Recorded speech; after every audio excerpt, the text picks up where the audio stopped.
Salut, Sébastien de Leverage Club, la chaîne pour parler finance, investissement et enrichissement sans tabou. Et aujourd'hui, on va parler des 3 erreurs à éviter absolument lorsqu'on parle de fiscalité.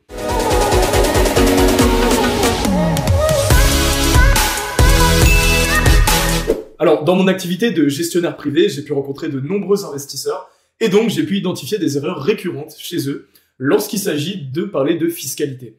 Le but de la vidéo d'aujourd'hui, c'est de t'éviter de faire ces erreurs et de te permettre d'avancer plus rapidement. La première erreur que j'ai remarquée chez beaucoup d'investisseurs, tout simplement, c'est qu'ils ne savent pas comment est-ce qu'on calcule un impôt. Ils ne savent pas comment calculer leur propre impôt, c'est peut-être ton cas. Et donc, je vais te donner déjà quelques clés pour non seulement comprendre comment on calcule ton impôt, et puis également comprendre les leviers d'optimisation de ton imposition. Alors, pour comprendre ça, on va déjà commencer par le début et aborder une notion très importante qui est la notion de revenu brut global. Alors, le revenu brut global, qu'est-ce que c'est? Eh bien, c'est la somme de tous tes revenus sur une année civile, d'accord? Donc une année du 1er janvier au 31 décembre. Tu as différentes catégories de revenus que je vais t'afficher à l'écran, qu'on appelle les revenus catégoriels.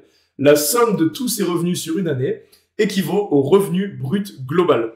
D'accord? Donc c'est-à-dire que beaucoup de personnes vont être salariées, elles vont avoir un salaire qui rentre dans la catégorie des traitements et salaires.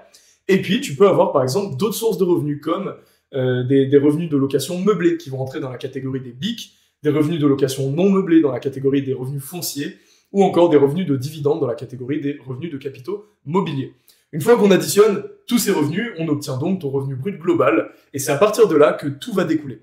Donc là, sur le schéma suivant, je vais te montrer un petit peu l'ordre, comment ça se passe pour arriver de ton revenu brut global à ton impôt net à la fin de l'année. Alors, de ton revenu brut global, on va appliquer dans un premier temps des abattements et des déductions pour obtenir ce que l'on va appeler ton revenu imposable, ta base imposable. Donc ton premier levier d'optimisation pour diminuer au maximum ta base imposable, tu l'as compris, c'est les déductions du revenu brut global.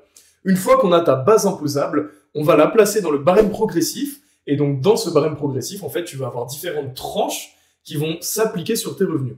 Et donc ces tranches-là vont être progressives, c'est-à-dire que ta première tranche de revenus n'est pas imposée, ta deuxième tranche elle est imposée à 11%, la troisième à 30%, la quatrième à 41%, la cinquième à 45%.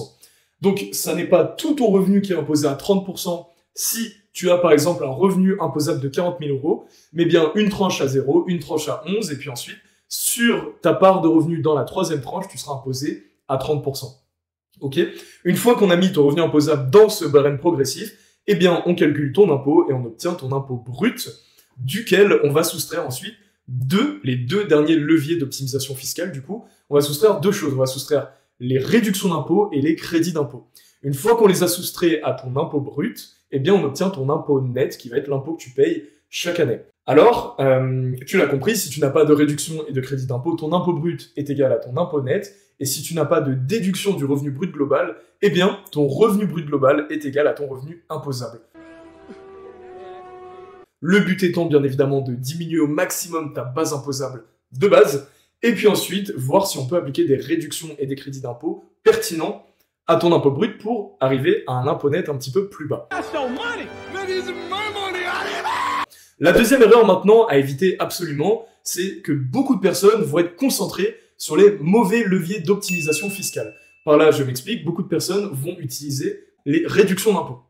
Alors, les réductions d'impôt, ce qui rentre dans la catégorie des réductions d'impôt, on va retrouver par exemple certains placements financiers comme les groupements forestiers, les GFI, les FCPI, ou encore par exemple de l'immobilier défiscalisant comme du Pinel, du Censi-Bouvard et par le passé du Duflot.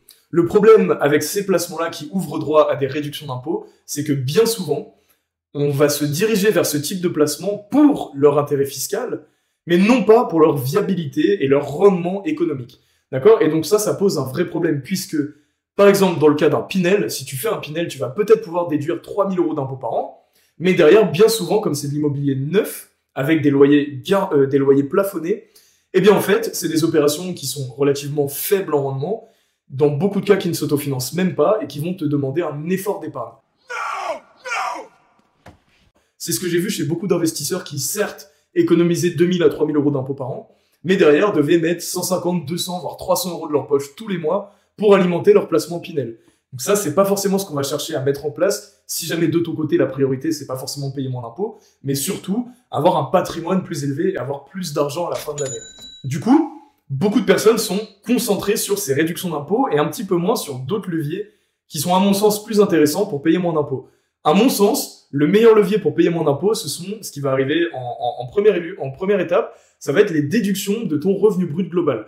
Puisque dans ces déductions du revenu brut global, on va pouvoir comptabiliser les versements sur un plan d'épargne retraite ou encore le déficit foncier. Ce sont des choses qui ouvrent droit à des déductions du revenu brut global et qui pour autant ont une viabilité économique intéressante. C'est des placements sur lesquels tu peux avoir un bon rendement financier. Et la cerise sur le gâteau, c'est que ces sommes-là sont déductibles de ton revenu brut global. Ainsi, je préfère dire à des investisseurs de fuir les réductions d'impôts et les crédits d'impôts, mais plutôt de favoriser les déductions du revenu brut global. On peut avoir une vraie viabilité économique, un vrai intérêt financier à faire ce type de placement-là. On ne les fait pas pour payer moins d'impôts, mais la cerise sur le gâteau, c'est qu'ils viennent quand même diminuer notre base imposable et donc nous permettre de payer moins d'impôts à la fin de l'année. Et donc on arrive à la troisième erreur que la plupart des gens font, qui est d'être tellement préoccupés par leur impôt, d'en oublier finalement de se poser la question, et qui, à mon sens, c'est la question la plus importante à se poser. Est-ce que je préfère payer 3 000 € d'impôts en moins à travers, par exemple, un Pinel qui va me coûter 200 € par mois, et c'est tout, ou est-ce que je préfère pas plutôt, par exemple, me générer une nouvelle source de revenus, optimisée fiscalement, comme par exemple une location meublée dans l'immobilier, avec un régime LMNP, donc loueur meublé non professionnel, qui va pouvoir me générer 10 000, 15 000, voire même 20 000 € par an, avec une faible fiscalité, voire zéro fiscalité. Eh bien, cette question, je t'invite vraiment à te la poser, puisque dans la plupart des cas, ce que tu recherches en tant qu'investisseur, c'est pas tant de payer 3 000 € d'impôts en moins par an, mais peut-être de générer plus d'argent, plus de flux de trésorerie rentrant sur ton compte pour alimenter ton patrimoine chaque année.